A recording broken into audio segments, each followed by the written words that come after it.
Departemen Pertahanan Amerika Serikat nampaknya harus berupaya secepat mungkin dalam mempersiapkan kendaraan militer lapis baja untuk Ukraina.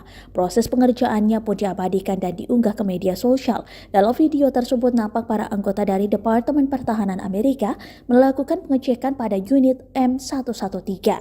Hal ini tak terlepas agar pengoperasian M113 dalam peperangan berjalan dengan baik. Pengangkut personel lapis baja M113 dikirim ke Ukraina untuk mengalahkan Rusia. Untuk diketahui, M113 ialah kendaraan angkut personil beroda rantai yang sekarang dimanufaktur oleh BAE System. Kendaraan ini pertama kali digelar oleh unit infanteri mekanis Angkatan Darat Amerika Serikat di Vietnam pada April 1962. M113 merupakan kendaraan lapis baja yang paling sering digunakan oleh Angkatan Darat.